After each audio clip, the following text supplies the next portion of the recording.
हरे कृष्णा। आप सभी भक्तजनों का स्वागत है आज के सत्र में। तो सत्र का शुभारंभ हम पहले श्रीला प्रभुपाद जी की कोटेशन से करेंगे।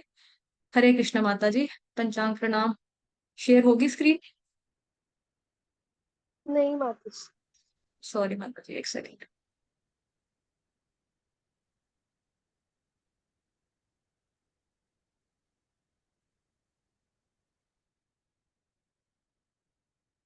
हरे कृष्णा सभी डिवोटीज को। जगत गुरु श्रील प्रभुपाद की जय। जो अपने अंतःकरण में सदैव श्री कृष्ण को धारण करता है वह कहीं भी जा सकता है और उस स्थान को पवित्र तीर्थ स्थान में परिवर्तित कर सकता है। श्रील प्रभुपाद की जय। ये भगवत गीता करेंगे। भगवत गीता यथारूप की जय। भगवत गीता चैप्टर 2, गीता का सार, वर्स नंबर 47। कर्मण्येवाधिकारस्ते मा फलेषु कदाचन मा कर्म फल हेतुर्भुर्मा ते संगो सत्वकर्मणि। अनुवाद: तुम्हें अपना कर्म यानी कर्तव्य करने का अधिकार है। तुम कर्मों के फल के तुम अधिकारी नहीं हो, किंतु कर्म के फलों के तुम अधिकारी नहीं हो। तुम ना तो कभी अपने आप को अपने कर्मों के फलों का कारण मानो, ना ही कर्म न करने में कभी आसक्त हो। माताजी तात्पर्य।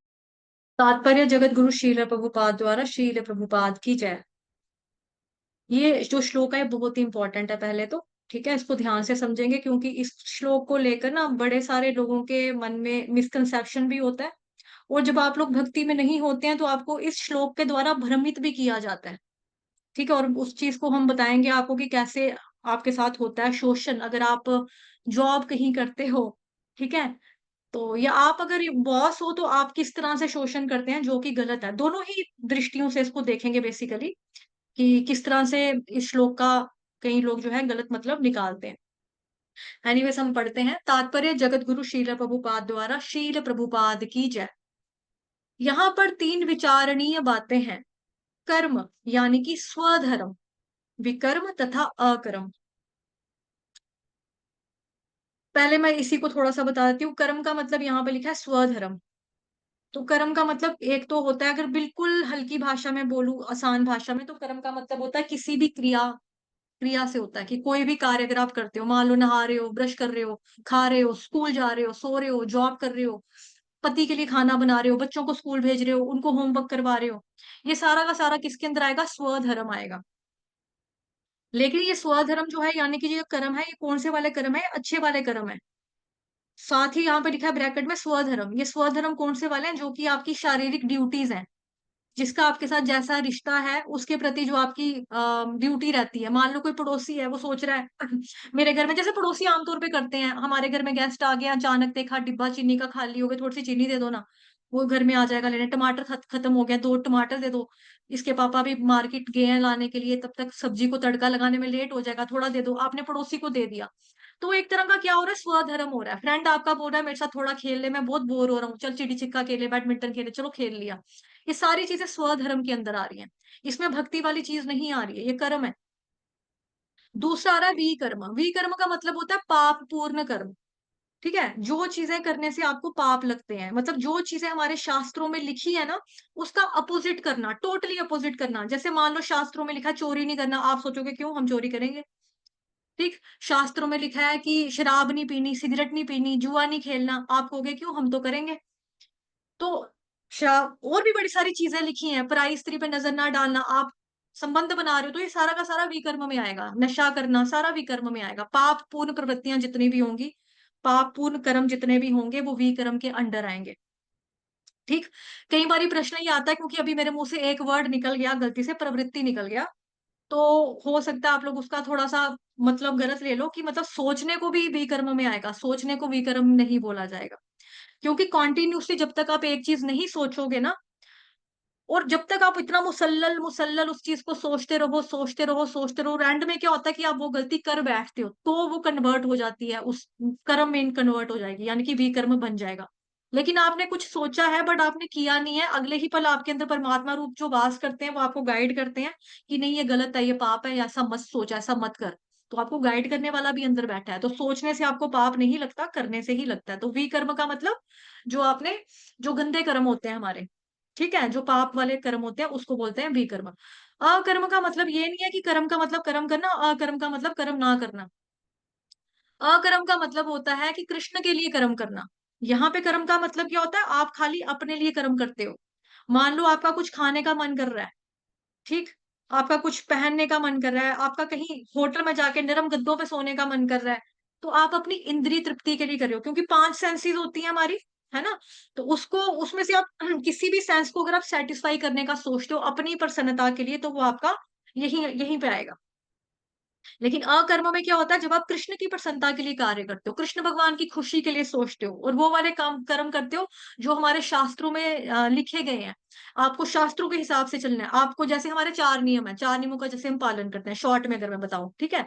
तो वो सारा क्या है? कृष्ण की प्रसन्नता के लिए कार्य हो रहा है। आपको सुबह उठना पसंद नहीं है लेकिन आप उठ रहे हो। आपको चैंटिंग सेशन में आना पसंद नहीं है लेकिन आप आ रहे हो। आप 16 माला नहीं करना चाहते लेकिन आप सोच रहे हो कि नहीं, सारे कर रहे हैं, हम भी कर रहे हैं, चलो अभी भले ही आपका कंपटीशन वाला भाव है लेकिन ये हेल्दी कंपटीशन है, भगवान के लिए है, तो ये कृष्ण की प्रसन्नता के लिए हो रहा है, तो इट्स ओके। अकर्म ही करना है हमको। अकर्म से क्या होता है कि हम कर्म के बंधनों में नहीं बंधते हैं। कर्म, हाँ, कर्म जो होते हैं ये हमको कर्मों के बंधनों में बांधते हैं। विकर्म क्या होता है? ये हमको कर्म के बंधनों में बांधते हैं। इसको हम करेंगे, अच्छे वाले ही करेंगे, सारे के सारे अच्छे होंगे तो क्या होगा? स्वर्ग भोग लेंगे ज्यादा से ज्यादा। इसको हम करेंगे तो क्या होगा? नरक में जाएंगे, नीचे वाली योनियों में भी जन्म ले सकते हैं। अकर्म को करके हम क्या कर सकते हैं? तीनों गुणों से ऊपर उठ सकते हैं। भगवान की भक्ति करके, अच्छी भक्ति करके हम गोलोक वृंदावन धाम तक जा सकते हैं। मोक्ष वगैरह फ्री में हमको यहाँ पर मिल जाएगा, उसकी भी चिंता हमको करने की जरूरत नहीं है। एनीवेज हम आगे बढ़ते हैं। ये 3 चीजें क्लियर होगी बिकॉज 4th चैप्टर में इसके बारे में डिटेल में है। तो सेकंड में आपको आ गया, तो सेकंड में कई लोग जो है वो न्यू डिवोटी था, उनको नहीं पता लगेगा, तो मैंने यहाँ पे क्लियर कर दिया। कर्म यानी कि स्वधर्म वे कार्य हैं जिनका आदेश प्रकृति के गुणों के रूप में प्राप्त किया जाता है। अधिकारी की संपत्ति के बिना किए गए कर्म विकर्म कहलाते हैं। और अकर्म का अर्थ है अपने कर्मों को ना करना। भगवान ने अर्जुन को उपदेश दिया कि वह निष्क्रिय ना हो, अपितु फल के प्रति आसक्त हुए बिना अपना कर्म करें। कर्म फल के प्रति आसक्त रहने वाला ही कर्म का कारण है, सॉरी, भी कर्म का कारण है। इस तरह वह ऐसे कर्म फलों का भोक्ता होता है। जहां तक निर्धारित कर्मों का संबंध है तो वे 3 उप श्रेणियों के हो सकते हैं। यथा नित्य कर्म, नित्य कर्म वही जो डेली लाइफ में हम कर्म करते हैं, नहाना, खाना पीना, ब्रश जाना, स्कूल के लिए तैयार होना, ऑफिस के लिए तैयार होना, ठीक है, वहां पे जाके नौकरी करनी, पैसा कमाना, धन अर्जित करना, फिर घर आके बीवी बीवी बच्चों को राशन, स्कूल की फीसें देनी, उनके बच्चों की फीस पे करनी, ठीक है, मम्मा पापा को दवाई दवाई ला के देनी, कहीं पे किसी की शादी हो रही रिश्तेदार की, उसको सगन देना, ये सारा का सारा आपका किस में आ रहा है? नित्य कर्म में आ रहा है, नित्य कर्म में आएगा। नित्य का मतलब डेली भी होता है, कि डेली बेसिस के जो हमारे कर्म होते हैं वो भी आ जाएगा, ठीक है। और नित्य कर्म का ये भी होता है जो आपकी शारीरिक ड्यूटीज होती है वो आप करते ही करते हो, ठीक है। आपातकालीन कर्म और इच्छित कर्म, जैसे हम कहते हैं ना कि भगवान कहते हैं कि भगवान की मर्जी के बिना पत्ता भी नहीं हिलता, तो हम अगर कर्म कर रहे हैं तो भगवान की मर्जी से हो रहा है। अगर मैंने किसी का खून किया तो भगवान की मर्जी होगी तो मैंने चाकू मारा होगा किसी को, अगर उनकी मर्जी नहीं होती तो मैं चाकू कैसे मारता? और वैसे भी उसका कुछ कर्म होगा, हो सकता है उसने पिछले पिछले किसी जन्म में मेरा देन देना हो कोई, तो इसीलिए मैंने उसको छुरा खोपा है।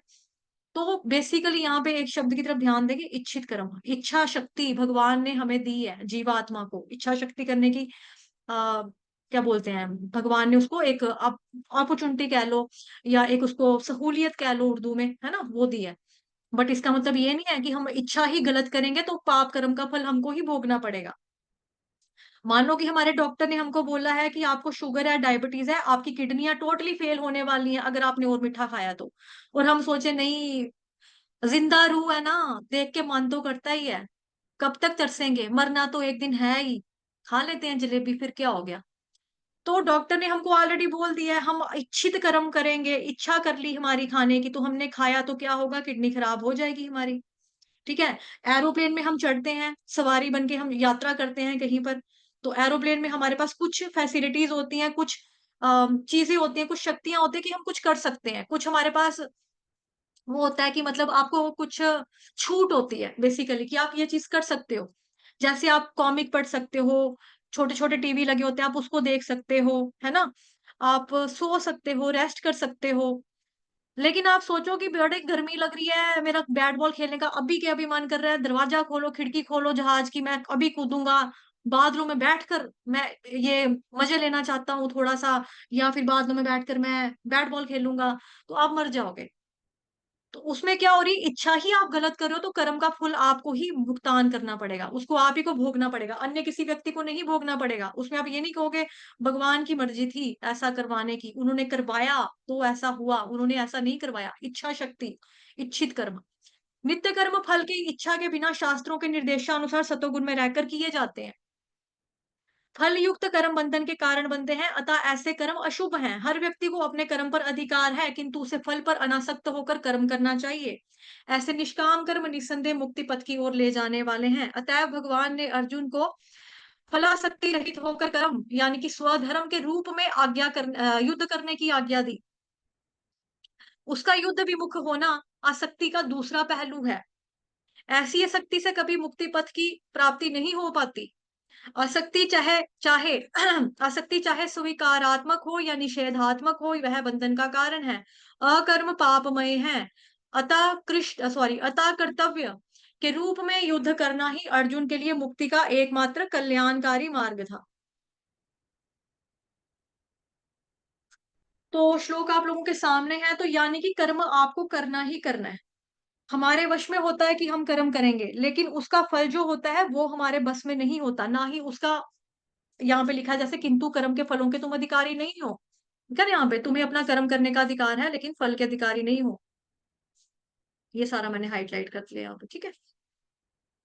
तो हमारा अधिकार नहीं होता फल के ऊपर, और हमने देखा है even day to day life में हम कार्य करते हैं, और कार्य करते हुए व्यक्ति मेहनत भी करता है, लेकिन असफलता भी उसको मिल जाती है। जैसे कई बार स्टूडेंट बोलते हैं ना कि मम्मा मेरा पेपर बड़ा अच्छा हुआ था, सर को बोलते हैं, टीचर को बोलते हैं नहीं मैम हमारा पेपर बड़ा अच्छा हुआ था, फ्रेंड्स को बोलेंगे हमने इतनी मेहनत की थी, हमने रात रात भर जागा, हमने पूरा रात को सोया भी नहीं मैं, लेकिन देखो फिर भी मेरा एंट्रेंस क्लियर नहीं हुआ, मेरे मार्क्स उतने नहीं आए जितना मैं चाहता था। तो कुछ लोगों, तो मतलब कि आप देखोगे बिल्कुल नालायक होते हैं, टीचर को उम्मीद नहीं होती ना, बच्चे भी सोचते हैं यार ये क्या ही कर लेगा, ऐसे ही इसने एडमिशन ली हुई है ये क्या ही कर लेगा, लेकिन वो पास हो जाएंगे, बाकी काम भी उनके हो जाएंगे। लेकिन अगर देखा जाए आउटकम का, अगर हार्ड वर्क से यानी मेहनत का सीधा रिश्ता हो, लेकिन ऐसा होता ही नहीं है कि मेहनत करो बहुत इन्वेस्टमेंट करो तो फिर भी कुछ नहीं हो पाया, और कुछ नहीं किया फिर भी सब कुछ हो गया, ऐसा भी हो जाता है। तो कर्मण्यवाधिकारस्ते, अब जैसे क्या होता है कि एक कंपनी के अंदर, श्लोक की शुरुआत ही देखेंगे कहां से हो रही है, यहाँ पे कर्मण्यवाधिकारस्ते, ठीक। क्या एग्जांपल देती है आपको, हाँ जैसे एक कंपनी है, कंपनी के अंदर एक बॉस होता है, ठीक है। कोई भी बॉस ले लो आप, किसी आप छोटी ही कंपनी के एम्प्लॉय हो, किसी नॉर्मल दफ्तर में आप जॉब करते हो, तो अगर आप वहां के एम्प्लॉय हो तो कंपनी का जो बॉस होता है वो क्या करता है, आपको कैसे प्रेरित करता है, अच्छा काम करो, प्रमोशन की चिंता मत करो। लेकिन साथ ही यहाँ पर भगवान क्या बता रहे हैं कि कर्म के जो फल है उस पे बॉस का अधिकार नहीं है, जो सुप्रीम बॉस है उसका अधिकार है। सुप्रीम बॉस कौन है, कृष्ण भगवान, उनका अधिकार है, ठीक है।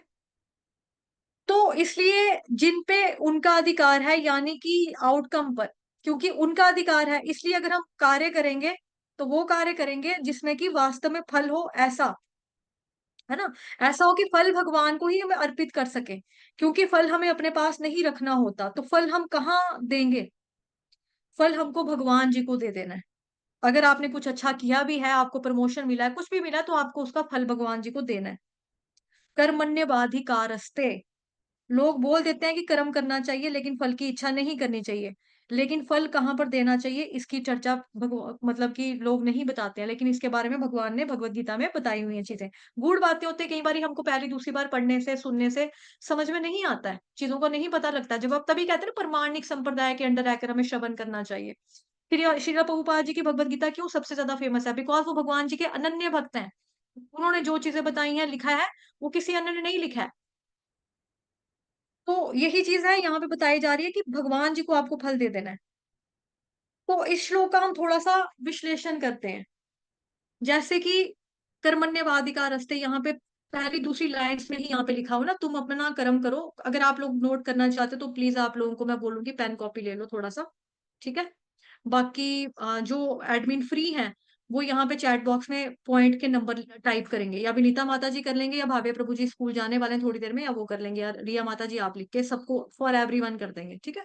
फॉर एवरीवन कर देंगे। विश्लेषण में इसका पहला पॉइंट ये आएगा, लक्ष्य और फल में अंतर क्या है। लक्ष्य और फल में क्या अंतर है, जैसे यहाँ पे लिखा है तुम अपना कर्म करो, अधिकार है उसका, लेकिन कर्म फल के तुम अधिकारी नहीं हो। तुम ना तो कभी अपने आपको कर्मों के फलों का कारण मानो, ना ना ही कर्म ना करने में कभी आ सकते हो, कि हम करेंगे ही नहीं, जब फल ही हमको नहीं मिले तो हम करेंगे क्या कर कर। फायदा तो कुछ हुआ नहीं, पढ़कर क्या करेंगे, पास तो होना नहीं है मैंने, पढ़कर क्या करूं। ऐसा भी नहीं। तो पहला पॉइंट इसमें क्या है, लक्ष्य और फल में अंतर। और पहला पॉइंट यही है, दूसरे की बाद में हम चर्चा करेंगे। देखो, लक्ष्य में और फल के अंदर अंतर होता है, डिफरेंस होता है दोनों चीजों में। लोग बोलते हैं अगर फल की चिंता नहीं करोगे तो हमको प्रेरणा भला कहाँ से मिलेगी। जैसे देखो, छोटा बच्चा भी होता है ना, जैसे हम भी छोटे बच्चे थे स्कूल में, हमको मम्मी पापा कैसे हमको पढ़ाते थे, पढ़ ले, तेरे को साइकिल लेके दूंगे, मतलब तेरे को पापा साइकिल लेकर देंगे, पढ़ ले, तेरे को हम नया कपड़ा लेकर देंगे, आपको नई नई मतलब कोई गेम आई है मार्केट मार्केट में, वीडियो गेम निकली है, PS4 निकला है, तो मम्मी पापा हमको लालच देते ना बचपन में, पढ़ लो तो आपको ये मिलेगा, पढ़ लो तो हमको ये हमें ये मिलेगा। हम भी सोचते हैं हाँ, हम पढ़ेंगे तो हमको PS4 मिल जाएगा। तो यही चीज लोगों के मन में आती है कि अगर हम चिंता नहीं करेंगे फल की, अगर हमारा लक्ष्य जो होगा मतलब फल के ऊपर नहीं होगा, फल के ऊपर हमारा फोकस नहीं होगा, तो हम लक्ष्य को कैसे अपना हासिल कर पाएंगे, है ना। हमको प्रेरणा भला कहाँ से आएगी। लेकिन प्रेरणा हमें आती है जब हमारी नजर लक्ष्य पर रहती है, तो फिर प्रेरणा आती है कि मुझे इस लक्ष्य को प्राप्त करना है। लेकिन लक्ष्य प्राप्त होगा या नहीं होगा ये चीज हमारे हाथ में नहीं होती है, तो दैट इज आउटकम। तो जो फल है, फल क्या है, क्रिया करने के बाद जो आपको प्राप्त होता है उसको बोलेंगे फल। और जो क्रिया शुरू करने से पहले होता है उसको बोला जाता है लक्ष्य। तो लक्ष्य जो होना चाहिए, जैसे हमने पहले भी डिस्कस किया था, लक्ष्य जो होना चाहिए, लेकिन भगवान हमें यहाँ पर बोल रहे हैं वो ये है कि फल से अनासक्त होना है। ये यहाँ लिखा ना यहाँ पे, कि फल से ना ही मतलब कि अधिकारी नहीं हो, ना ही कर्म करने में कभी आसक्त हो, ठीक है। अधिकारी हो तुम, कर्म करने का अधिकार है तुमको, लेकिन फल के अधिकारी नहीं हो। ये सारा जो भगवान जी बता रहे हैं, ठीक। इसको थोड़ा सा ध्यान में रखते रहेंगे, पहले ही हाईलाइट किया होगा। तो यही चीज की हमने पहले भी डिस्कस की थी, लेकिन भगवान यहाँ पर क्या बोल रहे हैं कि फलों से अनासक्त होना है हमको। यानी सफलता, विफलता, लाभ हानि, जीत पराजय, ये जितनी भी डुअलिटीज है, ठीक है, सुख दुख, गर्मी सर्दी, भूख प्यास, फिर सफलता विफलता, प्रॉफिट लॉस, फेलियर पास, ये जो कुछ भी है, इनसे आपको अनासक्त होना है। लेकिन लक्ष्य होना चाहिए ताकि हमारे कार्यों की दिशा हो। तो इसीलिए फल से अनासक्त होने के लिए बोला है भगवान जी ने, लक्ष्य से अनासक्त होने के लिए बिल्कुल भी भगवान ने नहीं बोला है कि फोकस ही मत रखो बच्चे, पढ़ने का फोकस ही मत रखो, भक्ति करने का फोकस ही मत रखो, ठीक है। अब जैसे हम लोग होते हैं ना जो कृष्ण के भक्त होते हैं खास तौर पे, हिस ग्रेस अमोघ लीला, प्रभु जी कहते हैं कि सबसे ज्यादा लालची कृष्ण के भक्त होते हैं, और सबसे ज्यादा जो होते हैं ना वो जिनका हाई मोटिव होता है, जिनका गोल बड़ा वाला गोल होता है, वो सबसे ज्यादा कृष्ण के भक्त होते हैं। उनको बोलो ब्रह्मलोक ले लो, कहेंगे ना ना ना हमको नहीं चाहिए। उनको बोलो आप साकेत धाम ले लो, कहेंगे ना ना ना हमको नहीं चाहिए। उनको बोलो महेश धाम ले लो, ना ना हमको नहीं चाहिए। देव का कोई लोक ले लो, ना हमको नहीं चाहिए। कैलाश धाम का उधर पास करेंगे, ना ना हमको नहीं चाहिए। तो फिर क्या चाहिए, गोलोक वृंदावन धाम चाहिए। तो इस वे में देखा जाए तो सबसे ज्यादा जो है वो हमें हमें बताया जाता है ना। ये मैंने हिस ग्रेस अमोलीला प्रभु जी के लेक्चर में सुना था। तो हमारा जो फोकस है वो लक्ष्य पर होना चाहिए, कम से कम लक्ष्य से हमको हटना नहीं है। हमको पढ़ाई अगर है कि पढ़ना है तो पढ़ना है, ये हमें नहीं होना चाहिए कि पढ़ने के बाद हमको वीडियो गेम मिले, वीडियो गेम मिले ना मिले वो बात की मर्जी है। मम्मी पापा हमें दिलवा भी देंगे, ऐसा भी नहीं है कि नहीं लेके देते हैं, दे देते हैं, है ना। तो लक्ष्य हमारा होना चाहिए, इसमें कोई भी शक आपको नहीं रखना है। दूसरा पॉइंट इसमें आता है, देखो मैंने अभी एडमिन्स को बोला था कि आपने फॉर एवरीवन लिखना है, आप लोगों ने किसी ने भी नहीं लिखा है। क्या को होस्ट मेरे को सुन पा रहे हैं, रिया माता जी, विनीता माता जी, भाव्या प्रभु जी। पहला पॉइंट मैंने क्या बताया, आप लोगों ने टाइप नहीं किया यहाँ पे एवरीवन के लिए। क्या आप लोग एवरीवन को टाइप नहीं कर पा रहे हैं। पहला पॉइंट मैंने क्या बताया, मैं रिपीट कर रही हूँ पहला पॉइंट। चलिए आप लोग जो बाकी डिवोटीज है वो एडमिन के बेसिस पे ना रहे, उनकी ड्यूटी के मन नहीं है शायद उनको निभाने का, आप लोग अपनी ड्यूटी करिए, क्योंकि कर्मानिवार्य हम इसी श्लोक के बारे में चर्चा कर रहे हैं। ठीक है, तो आप अपने अपने नोटबुक पेन ला के लिख दीजिए। शायद वो होस्ट की मर्जी नहीं है लिखने की, वो आपको इस श्लोक के ऊपर ज्यादा फोकस करवा रहे हैं कि अपना खुद ही करो खुद ही देखो। ठीक है, आसक्ति और घृणा दूसरा पॉइंट है इसका। आसक्ति और घृणा दोनों को छोड़ना चाहिए, दोनों को छोड़ना है। अब होता क्या है, जैसे कोई व्यक्ति बोले ठीक है अब फल की चिंता तो हमें करनी ही नहीं है ना, हमें मोटिवेशन भी नहीं मिल रही, प्रेरणा भी नहीं आ रही कि हम वो कार्य करें, तो छड्डो परे, छोड़ो परे यार, हम क्या करना है करके। अब कोई कार्य ना करना भी एक तरह का ही अटैचमेंट होता है, इसको बोलते हैं लेकिन नेगेटिव अटैचमेंट। इस कार्य को क्या बोलते हैं, नेगेटिव अटैचमेंट।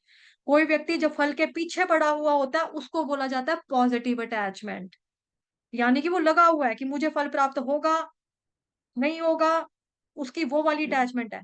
लेकिन अगर वो चीज प्राप्त नहीं होनी, फिर छोड़ना यार, अपनी ड्यूटी भी क्यों करनी फिर।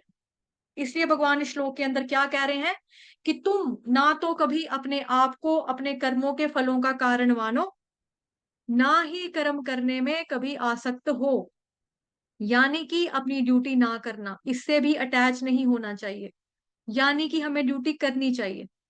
इसलिए ना तो हमें पॉजिटिव अटैचमेंट रखनी है, ना ही हमको नेगेटिव अटैचमेंट रखनी है, ना सकारात्मक रखनी है ना नकारात्मक रखनी है। नकारात्मक क्या, आसक्ति नहीं रखनी है। आसक्ति का मतलब क्या होता है, ये भी मैंने हिस ग्रेस अमोघ लीला प्रभु जी के लेक्चर में सुना है। आसक्ति का मतलब है जो आ तो सकती है लेकिन जा नहीं सकती, उसको बोलते हैं आसक्ति। लेकिन आसक्ति को संभालना बहुत जरूरी है, क्योंकि आसक्तियां ही हमको संसार में फंसाती हैं। आसक्ति ही है जो हमें संसार से निकालेंगी, और आसक्तियां ही हैं जो कि संसार में हमको फंसाएंगी। तो दैट मीन्स ये दोनों ही तरह की आसक्तियां, चाहे नेगेटिव आसक्ति हो चाहे पॉजिटिव आसक्ति हो। ठीक है, आसक्ति जो भी है दोनों ही तरह की आसक्तियां, यानी कि कुछ चीज करने की आसक्ति की करना है करना है करना है करना है करना है, और वो कार्य नहीं करना है नहीं करना है नहीं करना है नहीं करना है, तो एक के प्रति हमारा रिपल्शन हो जाता है यानी कि घृणा हो जाती है, और दूसरे के प्रति हमारा आकर्षण यानी कि अट्रैक्शन हो जाता है। तो ये दोनों ही हमको बांध देती हैं, ये हम आगे जाके पढ़ेंगे। एक चैप्टर में आएगा श्रीमद् भगवत गीता के ही, उसमें आएगा कि कैसे करके इच्छा और द्वंद के रास्ते में हम फंस जाते हैं। पुराने वाले डिवोटीज को आई थिंक याद होगा, जिन्होंने पहले पढ़ा हुआ है।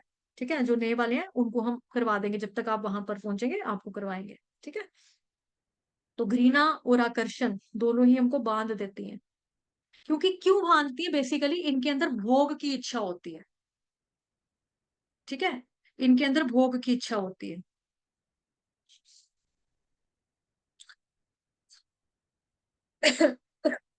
इनके अंदर भोग करने की इच्छा होती है, तो प्रभु जी डाल रहे हैं, फॉर एवरीवन उन्होंने डाल दिया, आप लोग नोट भी कर सकते हैं। थैंक यू प्रभु जी।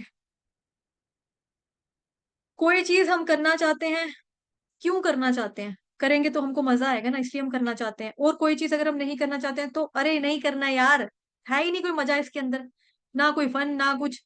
जैसे एक फिल्म है, पंजाबी फिल्म कैरी ऑन जट्टा, उसका मशहूर फिल्म का डायलॉग है क्या है, ना मजा ना स्वाद, है ना, कुछ ऐसा ही, ना मजा ना स्वाद। तो मजा और स्वाद लेने के लिए ही हम लोग ऐसी चीजें कर देते हैं, ना मजा ना स्वाद। तो कोई फायदा नहीं है कुछ काम करने का, ना कोई मजा ना कोई स्वाद है, क्या करना जी करके। तो दोनों की तरफ हम क्या देखते हैं, अपना भोग की तरफ के लिए हम देखते हैं ना। एक काम मजा आएगा तो उसको करना है, एक काम मजा नहीं आएगा तो उसको क्यों क्यों करना है, क्या करना है करके। तो एक्चुअली इसलिए जब व्यक्ति अपने आनंद के बारे में सोचता है, अपने अपने आनंद का, अपने मजे के बारे में सोच रहा होता है, अपने भोग अपनी इंद्र तृप्ति की वासना को फुलफिल करने के लिए कर रहा होता है ना, चीजों को सेल्फ ग्रेटिफिकेशन के लिए कर रहा होता है, तो फिर ये चीजें क्या होती है, दोनों के अंदर बेसिकली स्वार्थ यानी कि सेल्फिशनेस होती है। ठीक है, दोनों के अंदर सेल्फिशनेस है, तो ये दोनों चीजें गलत है। तो बेसिकली भगवान यहाँ पर कह रहे हैं पॉजिटिव अटैचमेंट नेगेटिव अटैचमेंट दोनों को छोड़ो। इसका मतलब भगवान कह रहे हैं बेसिकली हमें दोनों तरह के भोग की प्रवृत्ति को छोड़ना है, दोनों तरह की भोग की प्रवृत्ति को छोड़ना है, और फल भगवान को दे देना है। अब कोई इस बात पर भी उंगली उठा सकता है सारी मेहनत हम कर लें, फल जो है भगवान खा जाए, भगवान ने फल खाकर क्या करना है ना। ये तो बड़ी गलत बात है, मेहनत हमने की, रात रात को सारी सारी रात जाग जाग के पढ़ाई हमने की, आईपीएल मैच मैंने छोड़े, टीवी फिल्में देखना मैंने छोड़ दिया, है ना?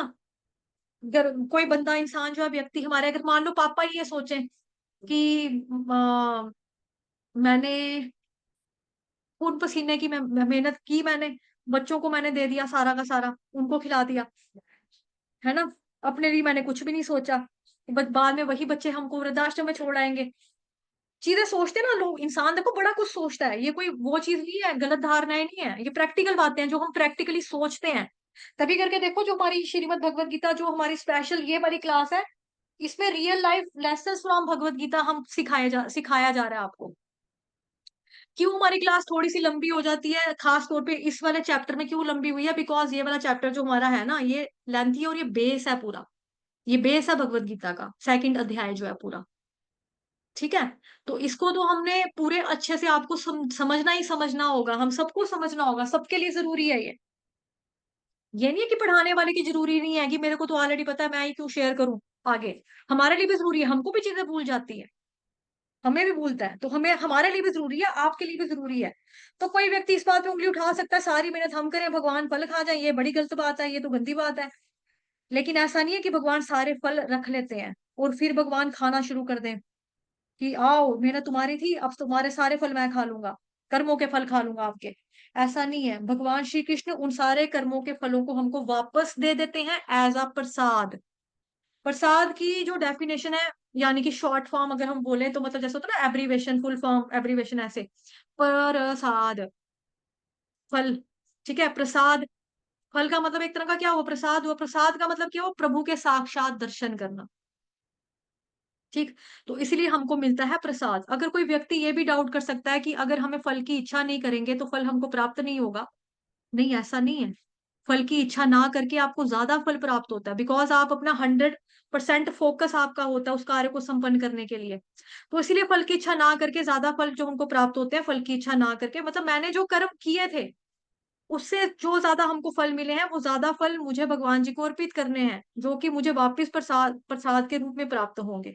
तो ये है एक्चुअली प्रॉफिटेबल बिजनेस, कि अधिक फल का रहस्य, बेसिकली जो मैंने आपको ये बात बताई ना अभी, ये अधिक फल प्राप्त करने का एक रहस्य है। क्योंकि देखो भगवत गीता मैंने जैसे पहले भी बताया, जैसे आप लोगों का अपना भी एक्सपीरियंस है कि हमने कई बार पढ़ी है, लेकिन हमको समझ में नहीं आती। समझ में क्यों नहीं आती?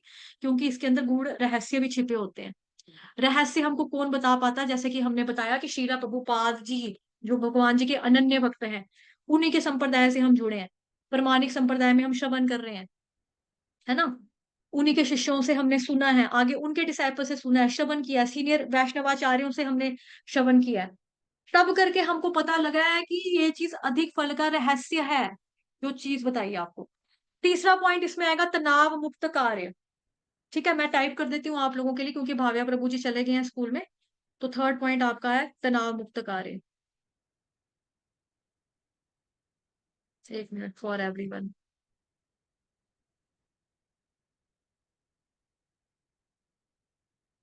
ठीक है? तनाव मुक्त कार्य। साथ ही हमको देखो क्या करना होगा, तनाव मुक्त कार्य करना होगा। अगर हम इस भावना के साथ कार्य करते रहें, हम ज्यादा तनाव मुक्त होते हैं, क्योंकि फल से हमको अटैचमेंट नहीं होती, सफलता विफलता की हमको कोई चिंता नहीं होती। हमको सिर्फ अपनी ड्यूटी पे फोकस करना है। जैसा पहले हमने पढ़ा कि लक्ष्य के ऊपर फोकस करना है हमको। तो जो अपने वश में है हमको वो करना है, जो आपके वश में नहीं है उसके ऊपर आपको फोकस नहीं करना है। आउटकम आपके बस में है ही नहीं है, तो उस पर फोकस क्यों करना है? आपके वश में क्या है? आपके वश में क्या है कि मुझे अपना कार्य करना चाहिए। तो इससे तनाव नहीं होता। वास्तव में तनाव होता है जब उन चीजों को अपने वश में हम करना चाहते हैं, लाना चाहते हैं, जो कि हमारे बस में नहीं होती हैं, आउटकम हमारे बस में नहीं है। तो उस आउटकम को खींच खींच कर अपने वश में अगर मैं लाना चाह रही हूँ, तो इससे मेरे को तनाव होगा, होगा ना, ऑब्वियसली होगा। तो इसलिए जो तनाव मुक्त कार्य करने का सूत्र होता है वो यही श्लोक है। साथ ही भोग करने की जो इच्छा है उसके परे जाना। तो भगवान कृष्ण बोलते हैं कि इस, मतलब भगवान कृष्ण यही बोलते हैं कि भोग की इच्छा से परे जाना। तो ये बहुत श्लोक फेमस है, इसका रियल मीनिंग यही है। ठीक है? और इसको हम ये भी एक एग्जाम्पल ले सकते हैं, जैसे शादी होती है ना किसी की, शादी में क्या होता है कि एक तरह का, कहते हैं ना, शादी एक तरह का नारियल है, निकला, फोड़ने के बाद निकला अगर नारियल तो सूखा निकला तब भी आपकी किस्मत। अगर नारियल आपका हरा निकला, पानी वाला निकला, अच्छी गिरी वाला निकला, तब भी आपकी किस्मत। तो क्या कर सकते हैं? अब कोई व्यक्ति ये सोचे कि पता नहीं कैसा लड़का मिले, पता नहीं कैसी लड़की मिले, शादी करें ही ना इससे अच्छा हम। तो वो चीज़ तो नहीं होगी ना। शादी के मामले में क्या कहावत है, शादी ऐसा लड्डू जो खाए वो भी पछताए, जो ना खाए वो भी पछताए। उसमें क्या देखा जाता है इंसान की, नहीं करनी है, आगे देखी जाएगी। उसके बाद तो फिर वही चीज़ है, आपको फ़ोकस क्या करना है, लक्ष्य के ऊपर आपको फ़ोकस रखना है मतलब। आपको कर्म के ऊपर रखना है, लेकिन फल के ऊपर आपको नहीं रखना है, बिकॉज़ उसको उसका आउटकम के ऊपर आपका कोई बस नहीं है, ज़ोर नहीं है। बाद की बात है, बाद की देखी जाएगी। नियत आपकी साफ़ होनी चाहिए, आपने मेहनत करनी है, भगवान जी की भक्ति करनी है, ठीक है? भगवान आपने पढ़ाई करनी है, जो भी आपका स्वधर्म है, जो भी आपका कर्म आपको करना है, वो आपको करना है, जो आपकी ड्यूटी है। स्वधर्म में और अकर्म में आपको बैलेंस लगा बनाकर चलना है, ठीक है? विकर्म को आपने टोटली नहीं करना है, ठीक? तो ये पॉइंट्स जो थे ये मैंने लिख दिए और भावे प्रभु जी भी लिख के जा चुके हैं, ठीक है? और थोड़ा-सा उसने एक्सप्लेन में भी लिख दिया है। विनीता माता जी जो चीज़ें मैंने स्किप की हैं आप उसको ऐड ऑन कर दो, शिक्षा दे दो। हरे कृष्ण। हरे कृष्ण माताजी, पंचांग प्रणाम। जी, तो वैसे माताजी ने ऑलमोस्ट सब बता दिया है कि हमें क्या करना है, हमें मतलब ये जो कर्म और विकर्म है दोनों, ये दोनों बाँधने वाले हैं। तो इसीलिए हमें क्या करना है, हमें अकर्म करना है। अकर्म मीन्स भगवान श्री कृष्ण के लिए, मतलब आप जो भी करते हो, अभी तक अगर आप नहीं कर रहे थे, भक्ति में नहीं थे, या अभी तक अगर आप अपने ही सेंस ग्रेटिफिकेशन के लिए या एन्जॉयमेंट के लिए कर रहे थे, तो आपको क्या करना है, बस आपको अपने सारे कर्मों को भगवान की तरफ मोड़ देना है। मतलब इन केस जैसे अगर आप कुछ तैयार होके आप ऑफ़िस जाते हो ना, कर्म तो आप कर ही रहे हो ना, ऑफ़िस जाते हो आप, तो आप उसको क्या करो, आप उसको कृष्ण के लिए कर लो। कृष्ण के लिए मतलब आप ये मेंटालिटी रखो और भगवान श्री कृष्ण को मतलब प्रे करो कि जो भी मैं काम कर रहा हूँ, ये जो भी मैं बिज़नेस कर रहा हूँ, उससे जो भी मेरे को सैलरी मिलेगी या जो भी मेरे को मिलेगा पे, उसको मैं भगवान आपकी सेवा में लगाऊँ, है ना? तो अगर आप उसको भग सॉरी। तो जब आप उसको भगवान की सेवा में लगाओगे तो क्या होगा कि आप कर्मों के बंधन में नहीं पड़ोगे, ठीक है? क्योंकि अगर आप कर्मों के बंधन में पड़ जाओगे तो फिर आपको क्या पड़ेगा, बार-बार जन्म लेना पड़ेगा, बार-बार आना पड़ेगा। इन केस आपने अच्छे कर्म किए, तभी कहते हैं ना, आप इस्कॉन में जब आप किसी को बोलते हो ना कि इससे आपको पुण्य मिलेगा। तो आपने देखा होगा कभी कोई डिवोटी ऐसे नहीं बोलते पुण्य मिलेगा, क्योंकि पुण्य जो हम कमाने का सोचते हैं ना, वो भी सेल्फिशनेस है, क्योंकि पुण्य कमाना मतलब हमारे माइंड में ये होता है कि कल को मुझे वापस आके या मुझे स्वर्ग मिलेगा, बाद में मुझे बड़ा जो मैं कर रहा हूँ उसके बदले में मुझे बहुत चीज़ मिलेगा। तो वो भी क्या हो गया, कर्म के फल की आशा रखना हो गया। तो हमें ये नहीं सोचना मुझे पुण्य मिलेगा, आप जो भी कर रहे हो आप केवल कृष्ण की खुशी के लिए करो, ठीक है? तो आपको ये एक्सपेक्टेशन रखनी नहीं है कि मुझे क्या मिलेगा, नहीं मिलेगा, बस आपको कृष्ण की खुशी के लिए करना है। तो इसलिए आप जो भी कर्म कर रहे हो, वो कृष्णा की तरफ मोड़ दो, मतलब कृष्णा की सेवा में लगा दो। तो जैसे कि अभी बिज़नेस का एग्ज़ाम्पल दिया, तो उससे जो भी पैसे आते हैं, उससे भगवान को डोनेट करो, या जो भी आप पैसे लाते हो, उससे आप खुद तो खाना वैसे भी खाओगे, सब्ज़ी-रोटी, फ्रूट्स जो भी है सब खाओगे खुद भी, लेकिन वो क्या करो, आप कृष्ण को भोग लगवा के खाओ, कृष्ण को ऑफ़र करके फिर उसको पाओ। तो उससे क्या होगा, आप उससे कर्मों के बंधन में, कर्मों के चीज़ों में नहीं फँसोगे। तो इसीलिए आज की शिक्षा जो है वो यही है कि आपको जो भी कर्म करना है, मतलब आपको क्या करना है, जो शास्त्रों और प्रमाणिक गुरु के अकॉर्डिंग कृष्ण की खुशी के लिए करना है, ठीक है? कृष्ण की खुशी के लिए करना है। दूसरा क्या है कि आपको इसकी इच्छा नहीं रखनी। इच्छा मतलब, क्योंकि जैसे कि अभी माताजी ने बोला भी कि क्या होता है, कई बारी हमारा पिछले जन्मों के भी कर्म होते हैं। फॉर एग्ज़ाम्पल जैसे एक पर्सन है, ठीक है? तो कई बारी हम देखते हैं कि एक पर्सन है जो बहुत इंटेलिजेंट होता है, उसने बहुत सारी डिग्रियाँ ली होती हैं, ठीक है? और दूसरा पर्सन, उसकी डिग्रियाँ होती ही नहीं है, और वो कई बारी ऐसे हम बोलते हैं ना कि मैं देखो कितनी बड़ी कास्ट से हूँ, और वो तो उसकी तो इतनी डिग्रियाँ भी नहीं है, उसको तो इतनी नॉलेज भी नहीं है, फिर भी उसका आईटी में मतलब एडमिशन हो गया, या उसको आराम से एडमिशन मिल गया, आराम से जॉब मिल गया। लेकिन मेरे को तो मिला ही नहीं, ये तो मेरे साथ अनफ़ेयर हुआ है ना। तो ये ज़रूरी नहीं है कि मतलब अभी की सिचुएशन की वज़ह से हुआ है, ये पिछले कर्मों का भी फल है। पिछले जो हमने कर्म किए हैं, पास्ट हमारे जो कर्मास हैं, उसकी वज़ह से होता है ऐसा। कि हो सकता है आपकी किस्मत में आपने आपके पिछले कर्म ऐसे ना रहे हों, इसीलिए आपको ये चीज़ नहीं मिल रही, उसको मिल रही है।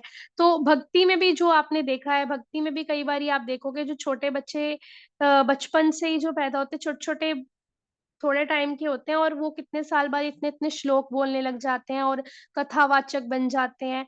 तो ये क्या होता है उनकी जैसे भक्ति अधूरी रह जाती है ना, तो फिर ऐसे होता है। तो कर पिछले पास्ट जो कर्मास होते हैं वो भी बहुत-बहुत लाइफ में मैटर करते हैं। ठीक है? तो इसीलिए हमें क्या करना है, हमें ये सब चीज़ों को ना सोचते हुए कि मुझे फल मिलेगा, कैसा नहीं मिलेगा, मतलब तो अगर हम जब ये एक्सपेक्टेशन रखते हैं ना कि मुझे इस चीज़ का फल कब मिलेगा? मुझे इसका फल क्यों नहीं मिल रहा? तो इसका मतलब हम क्या कर रहे हैं? हम सेल्फिश हैं। हम अपने सेंस ग्रैटिफिकेशन के लिए हम अपने ओन प्लेज़र के लिए सोच रहे हैं कि मुझे इसका फल कब मिलेगा, है ना? तो हमने ये चीज़ जो है वो नहीं सोचनी। हमें क्या करना है, हमें केवल कृष्ण के लिए कर्म करना है। कृष्ण की प्रसन्नता के लिए हमें जो है कार्य करना है। तो जब हम कृष्ण की खुशी के लिए करेंगे तो हम कर्मों के बंधन में नहीं फँसेंगे और हमारी अटैचमेंट भी नहीं होगी। अटैचमेंट किससे होगी? हमारी कृष्णा से अटैचमेंट होगी। तो जब कृष्णा से अटैचमेंट होगी तो हमारी रिज़ल्ट से जो कर्मों के फल हैं उससे उसके रिज़ल्ट से हमारी जो अटैचमेंट रहेगी ही नहीं। ठीक है? तो आज की शिक्षा यही है कि कृष्ण के लिए जो भी करना है, हमें कृष्ण की प्रसन्नता के लिए, गुरु की प्रसन्नता के लिए कर्म करना है और उससे अटैच नहीं रहना कि क्या होगा, क्या नहीं होगा। क्योंकि पास्ट कर्मास का जो फल है, वो भी हमें इस लाइफ में जो है मिलता है। तो हरे कृष्णा सभी डिवोटीज़ को पंचांग में।